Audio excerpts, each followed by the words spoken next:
আসসালামু আলাইকুম। আমরা সংবিধানের পরবর্তী লেকচার শুরু করতেছি। আজকে আমরা দেখব যে সংবিধানে নির্বাচন নিয়ে কি বলা আছে এবং সংবিধানে আজকে আমরা নির্বাচনের যে অংশটা পড়ব, এই অংশটা পড়া হয়ে গেলে আমাদের বাংলাদেশ বিষয়বলী রিটেনে কিন্তু শুধু নির্বাচন নিয়ে আলাদা একটা চ্যাপ্টার আছে। সেই চ্যাপ্টারের ম্যাক্সিমামই হয়ে যাবে শুধু নির্বাচন রিলেটেড দু একটা আইনের ব্যাপার স্যাপার জানলেই কিন্তু ওই অধ্যায়ের প্রস্তুতি শেষ। তো এই জন্য সংবিধানের এই অধ্যায়ের প্রস্তুতিটা একটু ভালো মতন হওয়া দরকার। আমরা দেখব যে বর্তমানে এখন পর্যন্ত যে সংবিধান আছে, এই সংবিধানে নির্বাচন নিয়ে কি বলা আছে এবং এইটা যদি আমরা ঠিকঠাক মতন বুঝতে পারি, জানতে পারি, তাহলে এরপরে যে সংস্কারগুলো হবে সেই সংস্কারগুলো আমরা ভালো মতন বুঝতে পারবো। এবং যদি পরবর্তীতে অ্যানালাইসিস করতে বলে তাহলে অতীতের সাথে কম্পেয়ার করে আমরা অ্যানালাইসিস করতে পারবো অ্যাকচুয়ালি সংবিধান আমাদের জাতির কল্যাণে কতটুকু কাজ করতেছে, এই সম্পর্কে আমরা ভালো ধারণা পেয়ে যাব। তো সংবিধানে নির্বাচনের চ্যাপ্টারটা খুবই ভালো মতন পড়া দরকার এবং আজকে আমরা এখানেই ফোকাস করব। এবং এটা হচ্ছে সপ্তম ভাগ, 118 নম্বর অনুচ্ছেদ থেকে আমাদের নির্বাচন শুরু হয়। এখানে নির্বাচন কমিশন নিয়ে কথাবার্তা বলা আছে, নির্বাচন কমিশন কিভাবে কাজ করে এই সমস্ত ব্যাপার স্যাপার বলা আছে। তো 118 নম্বর অনুচ্ছেদে বলা আছে যে প্রধান নির্বাচন কমিশনার ও অনধিক 4 জন কমিশনার লইয়া একটি নির্বাচন কমিশন থাকিবে। তাহলে এইখানে আমরা বুঝলাম নির্বাচন কমিশনের ম্যাক্সিমাম সদস্য হতে পারে 5 জন।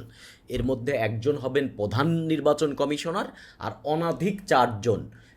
অনধিক 4 জন মানে কি, কমও হতে পারে। আমি যদি 3 জন নির্বাচন কমিশনার দিই আর একজন প্রধান নির্বাচন কমিশনার দিই তাহলে কিন্তু মোট 4 জন নিয়েই নির্বাচন কমিশন গঠিত হবে।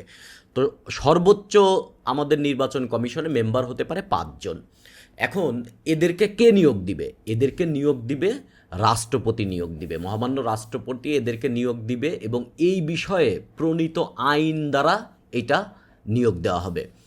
কিন্তু এই সংবিধানের 118 নম্বর অনুচ্ছেদ কিন্তু আসছে 1972 সালে, কিন্তু এই নির্বাচন কমিশনারদের যে আইনের বলে নিয়োগ দিবে সেই আইন কিন্তু প্রণীত হয়েছে 2022 সালে। আমরা আজকে ওই আইন নিয়েও কথাবার্তা বলবো। একাধিক নির্বাচন কমিশনার লইয়া যদি নির্বাচন কমিশন গঠিত হয় তবে প্রধান নির্বাচন কমিশনার তার সভাপতি হিসেবে কাজ করবে। এখন নির্বাচন কমিশন আমি 3 জন নিয়ে গঠিত করে দিল রাষ্ট্রপতি, মহামান্য রাষ্ট্রপতি, একজন প্রধান নির্বাচন কমিশনার আর 2 জন নির্বাচন কমিশনার। তাহলে এদের যে সভাপতি হবে, এই 3 জনের সভাপতি হবেন হচ্ছে প্রধান নির্বাচন কমিশনার। এই সংবিধানের বিধানবলী সাপেক্ষে নির্বাচন কমিশনারের মেয়াদ তার কার্যভার গ্রহণের কাল থেকে 5 বছর কাল হবে। অর্থাৎ যেদিন থেকে তারা দায়িত্বে বসবেন সেই দিন থেকে 5 বছর পর্যন্ত তারা দায়িত্ব পালন করবেন। প্রধান নির্বাচন কমিশনার পদে অধিষ্ঠ ছিলেন এমন কোনো ব্যক্তি প্রজাতন্ত্রের কর্মে নিয়োগ লাভের যোগ্য হবেন না। আপনারা জানেন যে বিভিন্ন সরকারি যে প্রতিষ্ঠান আছে, ধরেন কর্পোরেশন হোক, কমিশন হোক, এদের যারা চেয়ারম্যান নিয়োগ দেয় অনেক সময় দেখবেন চুক্তিভিত্তিক নিয়োগ দেয়, যে তিনি আসলে রিটায়ারমেন্টে চলে গেছেন, চুক্তিভিত্তিকভাবে তাকে নিয়োগ দিছে যে 2 বছরের জন্য তিনি এই দায়িত্ব পালন করবে এরকম। কিন্তু কেউ যদি প্রধান নির্বাচন কমিশনার হন তাহলে তিনি কিন্তু এই দায়িত্বর পরে আর কখনো প্রজাতন্ত্রের কোনো কর্মে নিয়োগ লাভ করতে পারবেন না। অন্যান্য কমিশনার রূপে তাদের কর্মাবসান হইলে প্রধান নির্বাচন কমিশনার হিসেবে সে নিয়োগ লাভ করতে পারবেন আর কি। এই কথার মানে হচ্ছে আমরা দেখলাম যে একজন প্রধান নির্বাচন কমিশনার থাকবে আর অনধিক 4 জন নির্বাচন কমিশনার থাকবে। যারা কমিশনার থাকবে তারা পরবর্তীতে যদি তাদের ওই অনুযায়ী ক্যাপাবিলিটি থাকে, বয়স থাকে, এই সমস্ত বিষয় যদি থাকে, তারা প্রধান নির্বাচন কমিশনার নিয়োগ লাভের জন্য তারা মনোনীত হতে পারে পরের টার্মে, কিন্তু অন্য কোনো কর্মে তারা নিয়োগ লাভ করতে পারবেন না। এবং সবচেয়ে গুরুত্বপূর্ণ 118 নম্বর আর্টিকেলের সবচেয়ে গুরুত্বপূর্ণ যে কথাটা সেটা হচ্ছে 4 নম্বর দফাতে বলা আছে নির্বাচন কমিশন দায়িত্ব পালনের ক্ষেত্রে স্বাধীন থাকিবেন। এটা কিন্তু খুবই জরুরি কথা। যদি আমরা আসলে নির্বাচন কমিশনারের কাজকে স্বচ্ছ করতে চাই তাহলে যোগ্য লোক থাকতে হবে এবং যোগ্য লোককে স্বাধীনভাবে কাজ করতে দিতে হবে। তারা শুধুমাত্র সংবিধান এবং আইনের অধীন হবেন, কোনো কর্তৃপক্ষ বা কোনো মানুষের অধীন হবেন না। এটা কিন্তু খুবই গুরুত্বপূর্ণ একটা দফা। সংসদ কর্তৃক প্রণীত যে কোনো আইনের বিধানবলী সাপেক্ষে নির্বাচন কমিশনারদের কর্মের সত্তাবলী রাষ্ট্রপতির আদেশের দ্বারা যেমন নির্ধারণ করবেন সেই রকম হবে।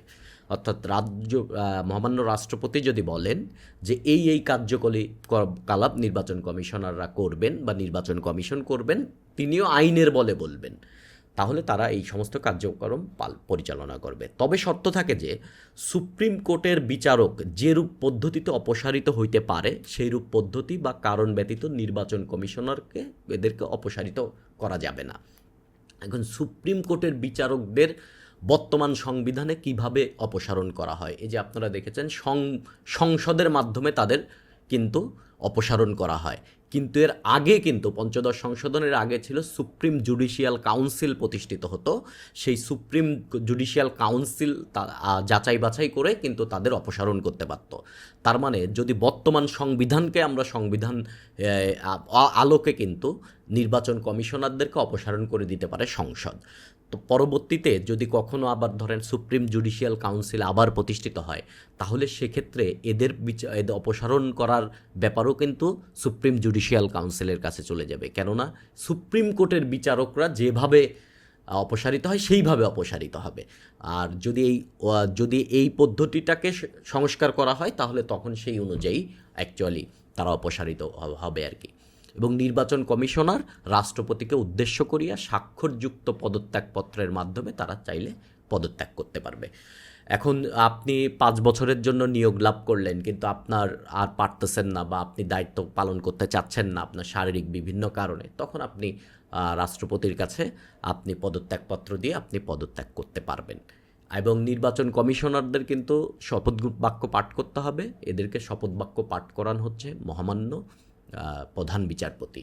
এবং এরপরে আমরা আজকে আরও দেখব যে মহাহিসাব রক্ষক ও নিয়ন্ত্রক এবং আমাদের পিএসসি যে বাংলাদেশ কর্ম কমিশনের যারা চেয়ারম্যান, এদেরকেও কিন্তু শপথ বাক্য পাঠ করান হচ্ছে মহামান্য প্রধান বিচারপতি।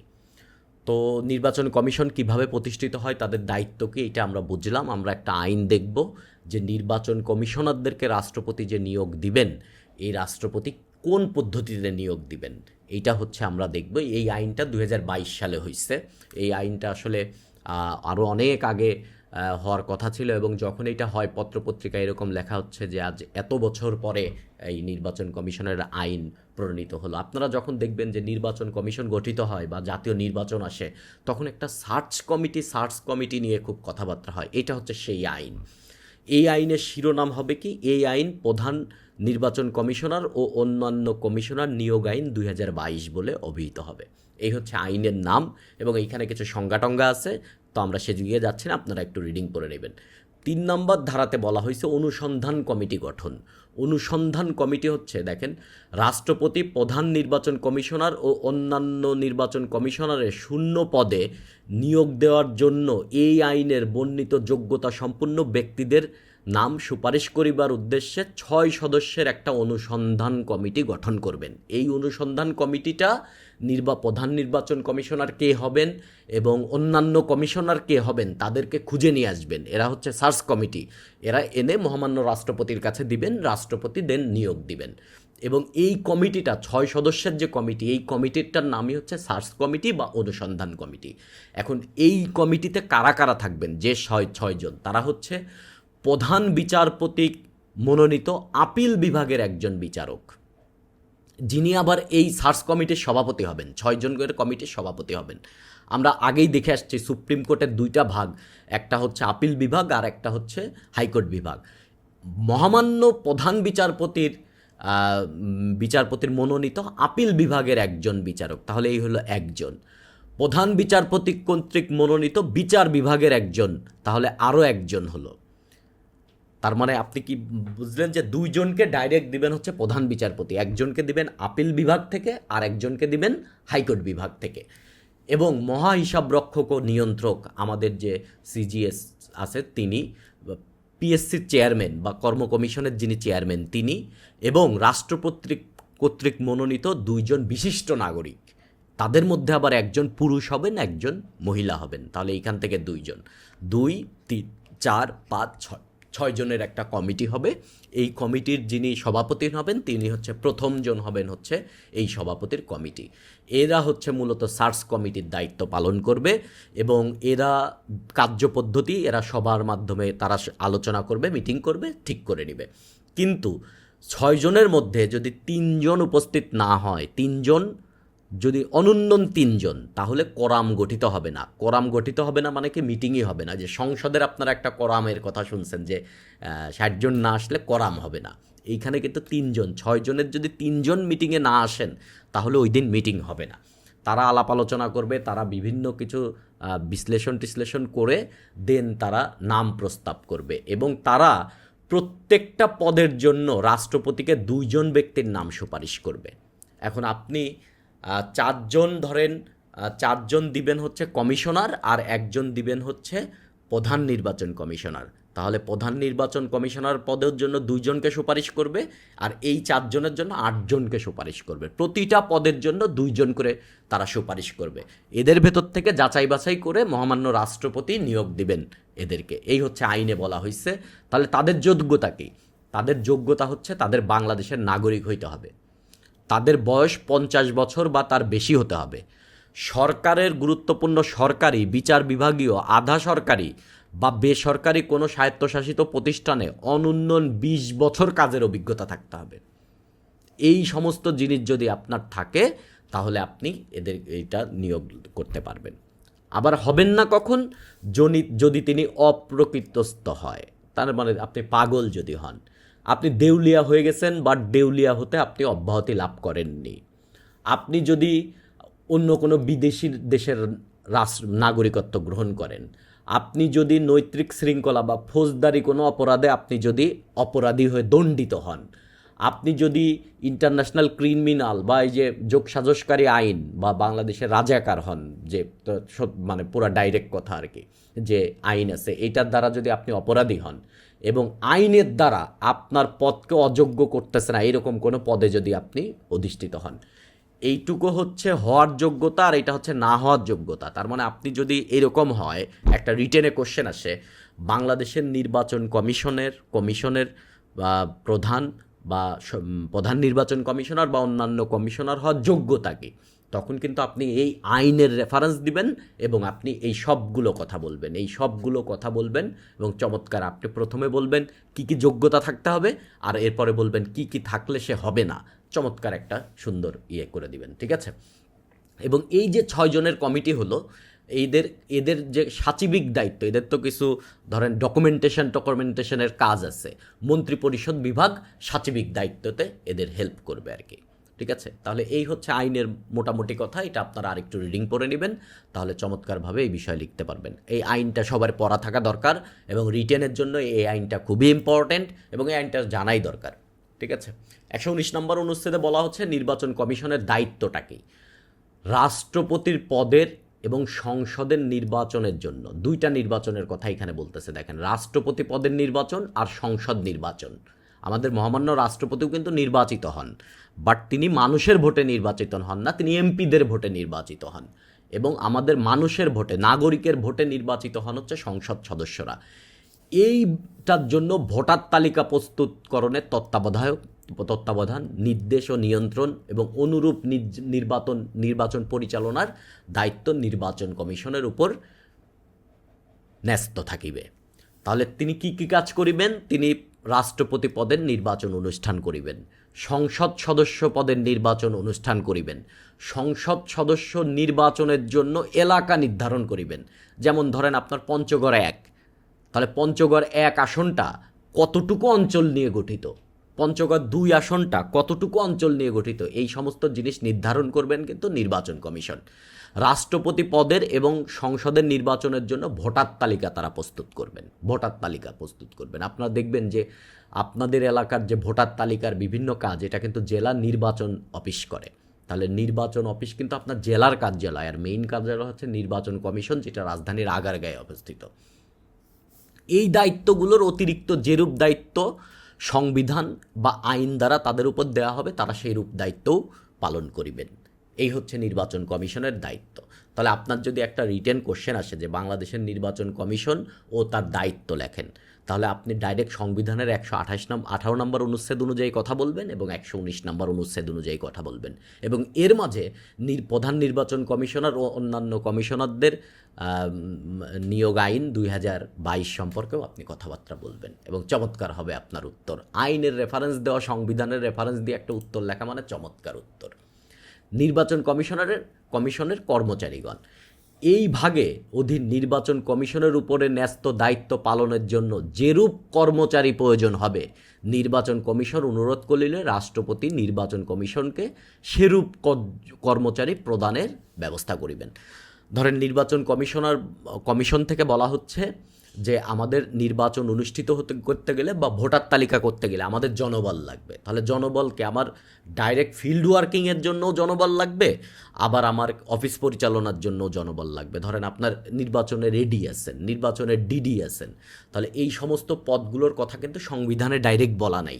এইটা নির্বাচন কমিশন যদি মহামান্য রাষ্ট্রপতিকে বলে যে এই পদে আমার লোক লাগবে, সেই রকম সংখ্যক পদ কর্মচারী ব্যবস্থা করে দিবেন রাষ্ট্রপতি। এবং প্রতিটি এলাকায় একটি মাত্র ভোটার তালিকা থাকবে, প্রত্যেকটা এলাকার একটা ভোটার তালিকা থাকবে। ধরুন আপনার রাজবাড়ী 1, তাহলে আপনার একটা ভোটার তালিকা থাকবে ওই অঞ্চলের। এবং এইটা কিন্তু আপনি আমাদের যে নারী পুরুষ ইকুয়াল বা আমাদের যে সাম্যতা এবং সংবিধানের কোথায় কোথায় সাম্যতার কথা বলা হচ্ছে, সেটা এই অনুচ্ছেদটাও কিন্তু সেইটার একটা রেফারেন্স হতে পারে। সংসদের নির্বাচনের জন্য প্রত্যেক নির্বাচনী এলাকায় একটি করিয়া ভোটার তালিকা থাকিবে। ধর্ম, জাত, বর্ণ, নারী পুরুষ ভেদের ভিত্তিতে ভোটারদের বিন্যস্ত করিয়া কোনো বিশেষ ভোটার তালিকা প্রণয়ন করা যাবে না। তার মানে কি, আপনি যদি বলেন যে হিন্দু আর মুসলমান সমান কিনা, তাহলে আপনি এটা রেফারেন্স দিতে পারেন যে আমাদের ভোটার তালিকায় 119 নম্বর অনুচ্ছেদে ডাইরেক্ট বলা আছে যে কাউকে আলাদা করা যাবে না, সবাই ইকুয়াল।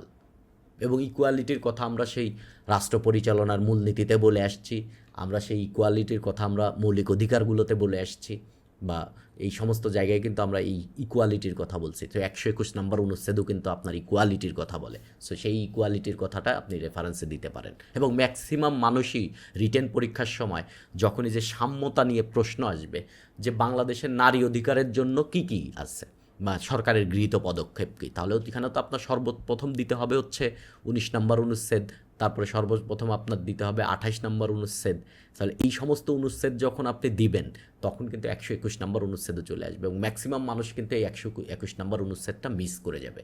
এবং এইটা শুধু আপনি নারী পুরুষ ভেদে না, এটা আপনি বর্ণ, এটা আপনি উপধর্ম, এটা আপনি উপজাতি, আমাদের যে বাঙালি এবং উপজাতি তাদের সাথে সব কিছু রিলেট করার ক্ষেত্রে সাম্যতার জন্য আপনি এইটাকে রেফারেন্স হিসেবে দিতে পারেন।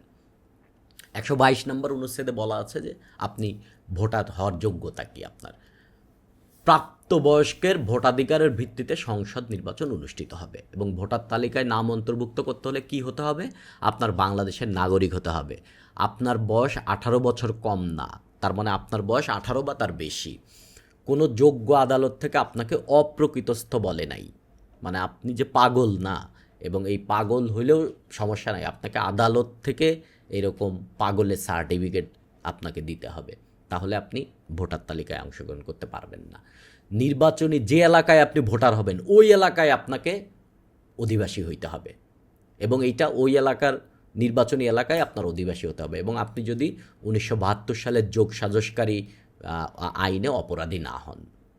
এই সমস্ত যোগ্যতা আপনাকে যদি এরকম কোশ্চেন আসে রিটেনে, বাংলাদেশের ভোটার হওয়ার যোগ্যতা কী, তাহলে আপনি বলবেন তাকে বাংলাদেশের নাগরিক হতে হবে, তার বয়স অনূন্যন 18 বছর হতে হবে।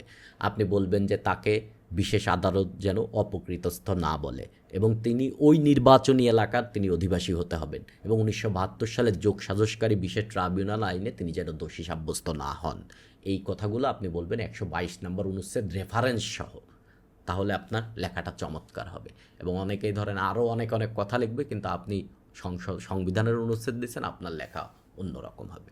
এখন আপনি দেখেন যে কখন নির্বাচন অনুষ্ঠিত হবে, বর্তমান সংবিধানের আলোকে কখন নির্বাচন অনুষ্ঠিত হবে। রাষ্ট্রপতির পদের মেয়াদ অবসানের কারণে উক্ত পদ শূন্য হইলে, আমরা জানি রাষ্ট্রপতির মেয়াদ হচ্ছে 5 বছর, এখন রাষ্ট্রপতির মেয়াদ শেষ হয়ে গেছে, এই কারণে পদ হয়েছে। তাহলে যেদিন সমাপ্তি হবে রাষ্ট্রপতির মেয়াদ তার পূর্ববর্তী 90 দিন হইতে 60 দিনের মধ্যে নির্বাচন অনুষ্ঠান করতে হবে। অর্থাৎ আজকে আমাদের রাষ্ট্রপতির মেয়াদ শেষ, আজকে শেষ, তাহলে পূর্বের মানে আরও আগেই আমার নির্বাচন অনুষ্ঠিত করতে হবে 90 থেকে 60 দিন, ঠিক আছে। তবে সত্য থাকে যে নতুন যিনি রাষ্ট্রপতি হলেন তিনি কিন্তু দায়ভার গ্রহণ করবেন যেই দিন এক্সিস্টিং রাষ্ট্রপতির দায়িত্ব শেষ হচ্ছে, ওই দিন থেকে তিনি দায়িত্বে বসবেন। নির্বাচন আগেই হবে, বাট দায়িত্ব তিনি পাবেন কিন্তু ওই নির্বাচন যে মানে আগের রাষ্ট্রপতির যখন মেয়াদ অবতীর্ণ হবে তখন আর কি, ঠিক আছে। ওকে, এরপরে বলছেন যে ধরেন আপনি আরেকটা কথা হচ্ছে এখানে খুবই গুরুত্বপূর্ণ কথা, সেটা হচ্ছে আপনার এক রাষ্ট্রপতির নির্বাচনের ভোট দেয় কারা? রাষ্ট্রপতির নির্বাচনের ভোট দেয় হচ্ছে এমপিরা।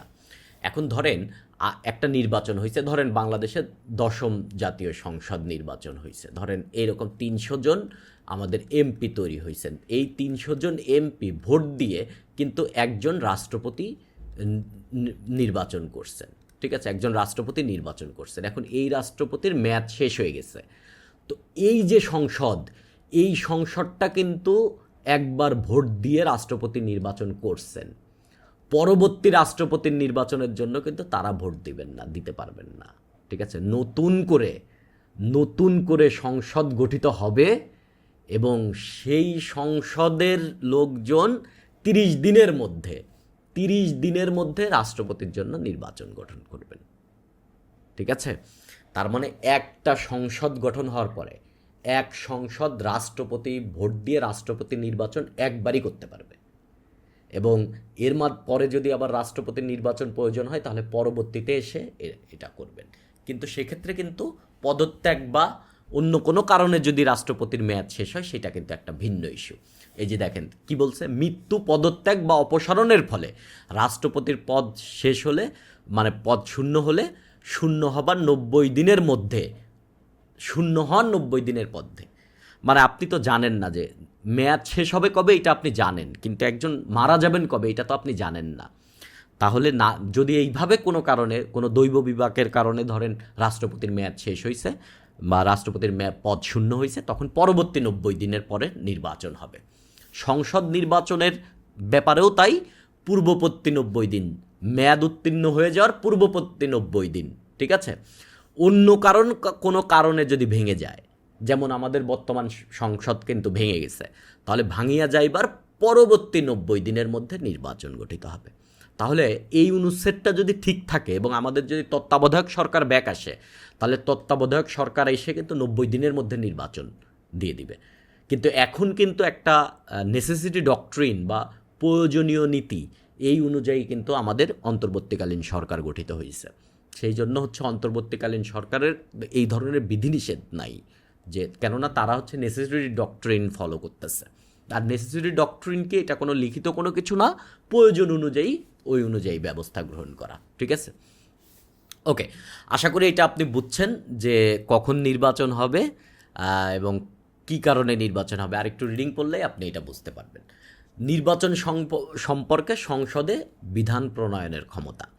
এই সংবিধানের নিয়মাবলী সাপেক্ষে সংসদ আইনের দ্বারা নির্বাচনী এলাকার সীমানা নির্ধারণ, ভোটার তালিকা প্রস্তুতকরণ, নির্বাচন অনুষ্ঠান ও সংসদের যথাযথ গঠনের জন্য প্রয়োজনীয় অন্যান্য যা কিছু লাগবে, এর জন্য কিন্তু আমাদের সংসদ আইন প্রণয়ন করতে পারবেন। যে এই আপনার ভোটার তালিকা নির্ধারণ হবে কিভাবে, বা আপনার নির্বাচনী এলাকা নির্ধারণ হবে কিভাবে, বা নির্বাচন অনুষ্ঠান হবে কিভাবে, এই রকম অনুযায়ী কিন্তু আমাদের সংসদ আইন পাশ করতে পারবেন। ওই আইনের বলে নির্বাচন কমিশন কাজ করবে, ঠিক আছে। এটাই হচ্ছে এই অনুচ্ছেদে বলা হয়েছে। আমাদের বাংলাদেশের নির্বাচন পরিচালিত হয় হচ্ছে RPO 1972, representation of peoples order, বা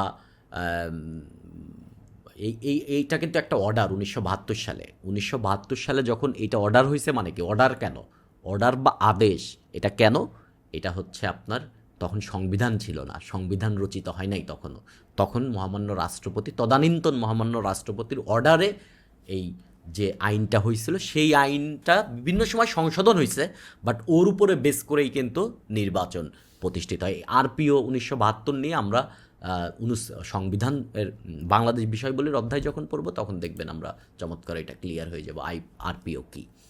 নির্বাচনী আইন ও আইনের বৈধতা। এই সংবিধানে যাহা বলা হইয়াছে তাহা সত্ত্বেও সংবিধানের 124 নম্বর অনুচ্ছেদে প্রণীত বলিয়া নির্বাচনী এলাকার সীমানা নির্ধারণ, নির্বাচনী এলাকার আসন বন্টন সম্পর্কিত যে কোনো আইনের বৈধতা সম্পর্কে কোনো আদালতে প্রশ্ন উত্থাপন করা যাবে না। তার মানে আপনি যে একটু আগে দেখলেন আমরা প্রধান নির্বাচন কমিশনার এবং অন্যান্য কমিশনারের নিয়োগ আইন 2022, এই আইনটা করছে সংসদ এই আইনটা করছে। এই আইনের বৈধতা নিয়ে কিন্তু কোনো আপনি আদালতে প্রশ্ন উত্থাপন করতে পারবেন না, আপনি রিড করতে পারবেন না, কোনো কিছু করতে পারবেন না। তার মানে এদের কার্যবলী বৈধতা দিয়ে দিতে হবে। কোনো আদালত নির্বাচনের তফসিল ঘোষণা করা হইয়াছে এইরূপ কোনো নির্বাচনের বিষয়ে নির্বাচন কমিশনকে যুক্তিসঙ্গত নোটিশ বা শুনানি সুযোগ প্রদান না করিয়া অন্তর্বর্তী বা অন্য কোনো আদেশ বা নির্দেশ প্রদান করিতে পারিবে না। তার মানে আপনি নির্বাচনের তফসিল ঘোষণা করে দিয়েছেন। যে নির্বাচনের তফসিল মানে কি, আপনি নির্বাচনের ডেট ঘোষণা করে দিয়েছেন, কবে থেকে মনোনয়নপত্র দিবেন, কবে মনোনয়নপত্র বাছাই কথাই হবে, মানে টোটাল নির্বাচনের আপনি টাইমলাইন সেট করে দিয়েছেন। একেই বলা হয় হচ্ছে নির্বাচনের তফসিল। এই তফসিল ঘোষণা করা হইয়াছে এরূপ কোনো নির্বাচনের বিষয়ে আপনি কিন্তু কোনো আদালতে ডাইরেক্ট কোনো আদেশ নির্দেশ আদালত দিতে পারবেন না। আদালত দেওয়ার আগে যদি আপনি দেওয়ার আগে কিন্তু আপনি তাদেরকে নোটিশ বা শুনানির সুযোগ দিতে হবে নির্বাচন কমিশনকে, এরপরে আপনি তাদেরকে দিতে পারেন। ওকে, 126 নম্বর অনুচ্ছেদের বলে কিন্তু বাংলাদেশে খুবই বড় একটা কাজ হয়, সেটা হচ্ছে নির্বাচন কমিশনারের দায়িত্ব পালনে সহায়তা করা সকল নির্বাহী কর্তৃপক্ষের কর্তব্য হইবে। যখন নির্বাচন অনুষ্ঠিত হয় তখন আপনি দেখবেন একজন স্কুলের টিচার থেকে শুরু করে সরকারি বিভিন্ন কর্মকর্তা কর্মচারীরা এই নির্বাচনে দায়িত্ব পালন করেন। তারা প্রিজাইডিং অফিসার হন, সহকারী প্রিজাইডিং অফিসার হন, সহকারী রিটার্নিং অফিসার হন। এই দায়িত্বগুলো কিন্তু তাদের দায়িত্ব না, বাট নির্বাচনের সময় তারা এটা দায়িত্ব পালন করেন, কেননা সংবিধানের 126 নম্বর অনুচ্ছেদে এইটা তাদের কর্তব্য বলে বলা হয়েছে। সকল নির্বাহী কর্তৃপক্ষের কর্তব্য হবে। অর্থাৎ আপনি যদি ধরেন পিডাব্লিউডিতে চাকরি করেন, তাহলে আপনাকে যদি নির্বাচনের ডিউটির জন্য নাম লিস্ট করা হয়, তাহলে আপনি নির্বাচনের ডিউটিতে কাজ করতে আপনি বাধ্য থাকবেন আর কি। এটা আপনার কর্তব্য, বাধ্য মানে এটা আপনার কর্তব্য। ঠিক আছে, এতটুকু নির্বাচন নিয়ে কথা আমাদের সংবিধানে বলা হয়েছে। এরপরে উপজেলা নির্বাচন বা পৌরসভা নির্বাচন, সিটি কর্পোরেশন নির্বাচন, এই সমস্ত নির্বাচনের বিধি কী হবে এইগুলো নিয়ে আলাদা আলাদা আইন আছে। সে সমস্ত আইন নিয়ে আমরা নির্বাচন অধ্যায়ে কথা বলবো এবং আরপিও নিয়েও আমরা নির্বাচন অধ্যায়ে কথা বলবো। এবং স্পেসিফিক কিছু পয়েন্ট জানলেই এই নির্বাচন নিয়ে কোশ্চেন আসলে রিটেনে আনসার করা যায়। এবং মিনিমাম হলেও নির্বাচন নিয়ে 20 মার্কের কোশ্চেন আসবে। এবং নির্বাচনের ভেতরের অংশগুলোও কিন্তু আপনি সংবিধান থেকে টেনে নিয়ে আসবেন। তার মানে সংবিধান কিন্তু ওই 20 মার্কেও হেল্প করবে, এক্সট্রা একটু আলাদা প্রিপারেশন নিতে হবে। পরবর্তী 127 নম্বর থেকে 132 নম্বর অনুচ্ছেদ হচ্ছে মহা হিসাব রক্ষক ও নিয়ন্ত্রক। আমরা আগেই পড়ে আসছি প্রজাতন্ত্রের দুইটা অ্যাকাউন্ট আছে, একটা হচ্ছে সংযুক্ত তহবিল আর একটা হচ্ছে প্রজাতন্ত্রের সরকারি হিসাব। এই সমস্ত জিনিস মেইনটেইন করা, এদেরকে হিসাব রাখা, এইটার দায়িত্ব পালন করেন। আর নিয়ন্ত্রক মানে কি, যে বিভিন্ন সময় বিভিন্ন দপ্তরে কী কাজ হচ্ছে, টাকা পয়সা কীভাবে খরচ হচ্ছে, এর জন্য যে অডিট করা, এই সমস্ত দায়িত্ব যারা পালন করেন তাদের মেইন যিনি বা ওইটার যিনি চেয়ারম্যান তিনি হচ্ছে মহা হিসাব রক্ষক ও নিয়ন্ত্রক। এটার কথাও আমাদের সংবিধানের 8 নম্বর ভাগে বলা হয়েছে বাংলাদেশের একজন মহা হিসাব রক্ষক ও নিয়ন্ত্রক থাকবেন এবং তাকে রাষ্ট্রপতি নিয়োগ দিবেন। তার মানে তিনি নিয়োগ দিবেন রাষ্ট্রপতি, কিন্তু এদেরকে শপথ বাক্য পাঠ পড়াবেন কিন্তু মহামান্য প্রধান বিচারপতি। এই সংবিধান এবং সংসদ কর্তৃক প্রণীত যে কোনো আইনের বিধানবলী সাপেক্ষে মহা হিসাব রক্ষক ও নিয়ন্ত্রকের কর্মের শর্তাবলী রাষ্ট্রপতির আদেশ দ্বারা যেরূপ নির্ধারণ করিবেন সেই রূপ হইবে। মানে তাদের কাজ হচ্ছে আইনের বলে রাষ্ট্রপতি যেমন আদেশ দেন সেই রকম কাজ হবে এদের। স্পেসিফিক কাজের কথা কিন্তু সংবিধানে বলা নাই, এটা বিভিন্ন আইন দ্বারা এটা নির্ধারিত হবে। মহা হিসাব রক্ষক ও নিয়ন্ত্রক প্রজাতন্ত্রের সরকারি হিসাব এবং সকল আদালত, সরকারি কর্তৃপক্ষ, কর্মচারীর সরকারি হিসাব নিরীক্ষা করিবেন ও অনুরূপ হিসাব সম্পর্কে রিপোর্ট দান করিবেন।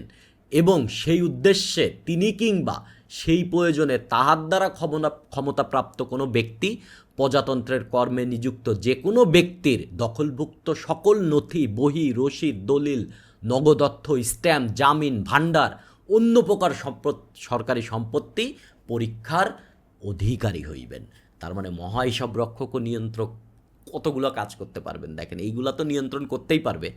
তিনি যে কোনো সরকারি কর্মের ব্যক্তিকে, কোনো কর্তৃপক্ষের যে সমস্ত নথি আছে এই নথি তিনি ঘাটাঘাটি করতে পারবেন রিপোর্ট প্রদান করার জন্য। তা এইটাকেই বলা হচ্ছে অডিট। এবং মহাহিসাব রক্ষক ও নিয়ন্ত্রক তো সবসময় নিজে যাবেন না, তার প্রতিনিধি যাবেন। এই জন্যই কিন্তু আমাদের ওই যে অডিট অ্যান্ড অ্যাকাউন্টস একটা ক্যাডার আছে, এরা কিন্তু এই মহাহিসাব রক্ষক এবং নিয়ন্ত্রকের আন্ডারে কাজ করে। আরও বিভিন্ন আছে, অডিট সুপারিনটেনডেন্ট আছে, অডিটর আছে, এগুলোও কিন্তু বিসিএস নন ক্যাডারের মাধ্যমে যায়, আলাদা নিয়োগ হয়।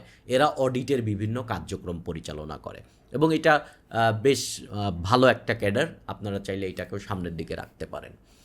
ওকে, সংবিধানের অনুচ্ছেদ 1 দফায় বর্ণিত বিধানবলী হানি না করিয়া বিধান করা হইতেছে যে আইনের দ্বারা প্রত্যক্ষভাবে প্রতিষ্ঠিত কোনো যৌথ সংস্থার ক্ষেত্রে আইনের দ্বারা যেরূপ ব্যক্তি কর্তৃক উক্ত সংস্থার হিসাব নিরীক্ষার ও অনুরূপ হিসাব সম্পর্কে রিপোর্ট দানের ব্যবস্থা করা হইয়া থাকে, সেইরূপ ব্যক্তি কর্তৃপক্ষের অনুরূপ হিসাব সম্পর্কে রিপোর্ট দান করা যাইবে।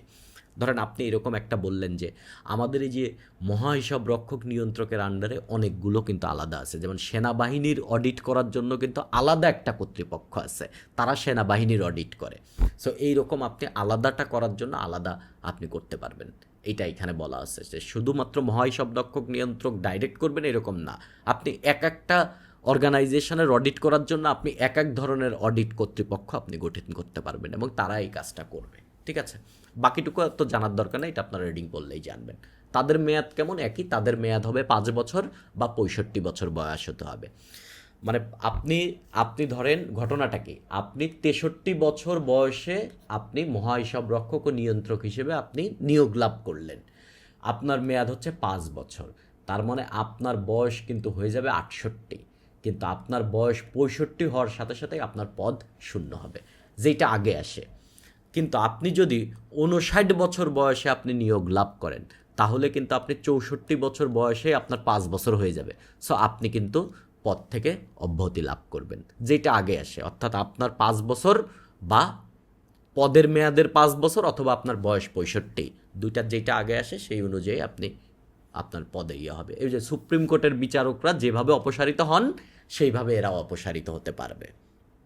রাষ্ট্রপতির কাছে স্বাক্ষর করে যুক্ত পদত্যাগপত্র দিয়ে আপনি পদত্যাগ করতে পারবেন এবং আপনার কর্মের পরে আপনি প্রজাতন্ত্রের অন্য কোনো পদে আর আপনি নিয়োগ লাভ করতে পারবেন না।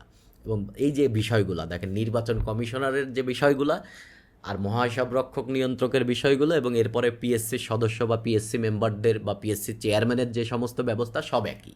তার মানে একটা জানলেই সবই জানা যায়। আপনি শুধু যদি সাংবিধানিকভাবে লিখতে চান তাহলে অনুচ্ছেদটার নাম্বারটা টেনে নিয়ে আসবেন, জাস্ট এতটুকু। অস্থায়ী মহাহিসাব রক্ষক ও নিয়ন্ত্রক, কোনো সময়ে যদি মহাহিসাব রক্ষকের পদ শূন্য হয় বা তিনি অনুপস্থিত থাকেন বা অসুস্থতার কারণে যদি তিনি না থাকেন, তাহলে মহামান্য রাষ্ট্রপতি অস্থায়ী ভেদেও কিন্তু এই নিয়োগটা দিতে পারবেন। ধরেন বর্তমান যিনি মহাহিসাব রক্ষক ও নিয়ন্ত্রক, তিনি একটা ট্রেনিংয়ে ধরেন অস্ট্রেলিয়াতে থাকবেন আগামী 2 মাস, তাহলে তো তার কার্যালয়ে বসে থাকবে না, তখন মহামান্য রাষ্ট্রপতি কাউকে অস্থায়ী ভিত্তিতে ওই 2 মাসের জন্য নিয়োগ দিবেন। এটা বলা হয়েছে অস্থায়ী।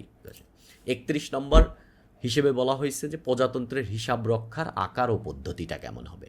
রাষ্ট্রপতির অনুমোদন ক্রমে মহাহিসাব রক্ষক বা নিরীক্ষক যেরূপ নির্ধারণ করিবেন সেইরূপ আকার বা পদ্ধতিতে প্রজাতন্ত্রের হিসাব রক্ষিত হইবে। তার মানে মহাহিসাব রক্ষক এবং নিয়ন্ত্রককে এই ব্যাপারে কিন্তু স্বাধীনতা দেওয়া হয়েছে। তিনি কিভাবে রিপোর্ট করবেন, তিনি একটা মডেল দাঁড় করাবেন, মডেল দাঁড় করিয়ে তিনি মহামান্য রাষ্ট্রপতিকে বলবেন যে আমরা রাষ্ট্রের হিসাব বা প্রজাতন্ত্রের হিসাবটা এই ফরম্যাটে যদি রাখি তাহলে আরও বেশি ট্রান্সপারেন্সি হবে, আরও বেশি অ্যাকাউন্টেবিলিটি হবে। তাহলে মহামান্য রাষ্ট্রপতি যদি ওইটাতে অনুমোদন দেন তাহলে ওই পদ্ধতিতে হিসাব হবে। তার মানে এটা কিন্তু একটা বিশাল বড় ক্ষমতা, এই মহাহিসাব রক্ষক এবং নিয়ন্ত্রকের বিশাল বড় ক্ষমতা। সংসদে মহাহিসাব রক্ষক ও নিরীক্ষণের রিপোর্ট উপস্থাপন, প্রজাতন্ত্রের হিসাব করতে, এই যে সারা বছরের যে অডিটের হিসাবটা, এই হিসাবটা মহাহিসাবরক্ষক এবং নিয়ন্ত্রক দিবেন রাষ্ট্রপতিকে, এবং মহামান্য রাষ্ট্রপতি এই হিসাবটা পরবর্তীতে সংসদে পেশ করার ব্যবস্থা করিবেন, যে সারা বছরের হিসাব নিকাশটা আসলে কী হলো। মানে আপনার এক এক কর্তৃপক্ষ, ধরেন স্বাস্থ্য অধিদপ্তর কত টাকা ব্যয় করছে, এই ব্যয়টা তারা কিভাবে করছে, কোথায় ব্যয় করছে, এদের তো অডিট হবে, সেই অডিটের রিপোর্ট প্রত্যেকটা অধিদপ্তরের রিপোর্টকে একটা কম্পাইল করে মহামান্য মহাহিসাবরক্ষক এবং নিয়ন্ত্রক এটা মহামান্য রাষ্ট্রপতির কাছে দিবেন, এবং মহামান্য রাষ্ট্রপতি সেটা সংসদে পেশ করবেন, সংসদে এটা নিয়ে আলাপ আলোচনা হবে, এবং এই রিপোর্টে কিন্তু একটা মন্ত্রণালয়ের বা একটা দপ্তরের বিভিন্ন কিছু ফুটে আসবে, যে সে কত টাকা ব্যয় করলো, কত কী কাজ করলো, কত কী করলো, এবং এই বিষয়গুলো নাই যে এই অনুচ্ছেদগুলো সঠিক প্রয়োগের মাধ্যমে রাষ্ট্রের কিন্তু অ্যাকাউন্টেবিলিটি এবং ট্রান্সপারেন্সি এনশিওর করা যায়। তার মানে মহাহিসাবরক্ষক এবং নিয়ন্ত্রক তিনি কিন্তু আমাদের দুর্নীতি দমনের একটা বড় ভূমিকা পালন করতে পারেন। এবং দেখেন, আপনার যদি এইরকম আসেন যে ন্যায়পাল কেন নাই, ধরেন ন্যায়পাল নাই, এটা নিয়ে আপনাকে ভাইবাতে কোশ্চেন করা হলো যে ন্যায়পাল নাই, এটা কি বললে, কেন কেন এটা সংবিধানের অনুচ্ছেদ ৭৭ নম্বর থাকার পরেও কিন্তু ন্যায়পাল যেহেতু নাই এখনও, তো আপনি কিন্তু ভাইবাতে আনসার দিবেন যে আমাদের একজন মহাহিসাবরক্ষক এবং নিয়ন্ত্রক আছেন, এবং তার কার্যালয় কিন্তু অডিটের কাজ পরিচালনা করেন, এবং এটা একটা সাংবিধানিক পদ। আমাদের কিন্তু দুর্নীতি দমন কমিশন আছে, তারা দুর্নীতি দমনের কাজ করেন। আমাদের কিন্তু অর্থ মন্ত্রণালয়ের একটা টিম আছেন, অডিট টিম, তারা আমাদের এগুলো রিপোর্ট করেন। টিআইবি আছেন, এরকম বিভিন্ন জিনিস আছেন যারা অ্যাকচুয়ালি হচ্ছে যে সমস্ত দপ্তর অধিদপ্তর বা আছেন যারা অ্যাকচুয়ালি আপনার ট্রান্সপারেন্সি এবং অ্যাকাউন্টেবিলিটি নিয়ে কাজ করে। সো তারা কিন্তু এই ন্যায়পালের কাজটাই করতেছে। সো আলাদা করে আর ন্যায়পাল এর দরকার নাই। তো আপনি যদি মনে করেন যে আপনার এই কোশ্চেনের আনসার দেওয়ার পরে কিন্তু এটাও বলতে পারে, আপনি কি মনে করেন যে ন্যায়পাল আসা উচিত? আপনি বলবেন যে জি, রাষ্ট্রের ট্রান্সপারেন্সি আরও যদি আমরা অ্যাকুরেট করতে চাই এবং সংবিধানে যেহেতু অনুচ্ছেদটা আছে, তাহলে আমি মনে করি যে এটা আনা উচিত।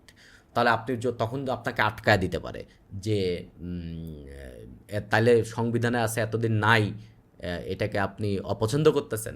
তখন বলবেন যে আমি অপছন্দ করতেছি না, আপনি কিন্তু সবসময় সংবিধানের এগেনস্টে কোনো কথা আপনি বলবেন না।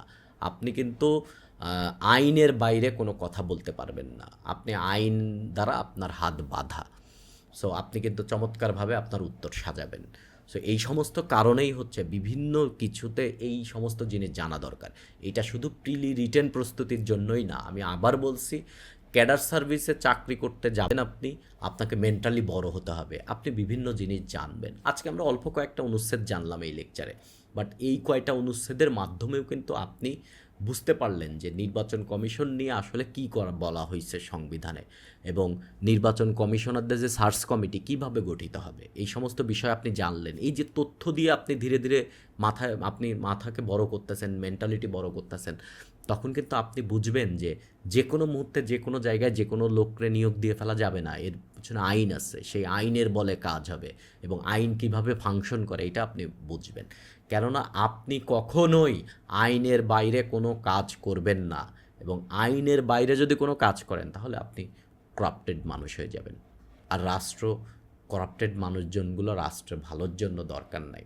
আপনি আইনের ভেতরে থেকে আপনি সঠিক কাজ করবেন, কেননা আপনি যখন দায়িত্ব পালন করবেন, একটা জিনিস মাথায় রাখতে হবে যে আপনাকে ক্ষমতা দেওয়া হয় নাই, পাওয়ার দেওয়া হয় না, আপনাকে দেওয়া হয়েছে অথরিটি।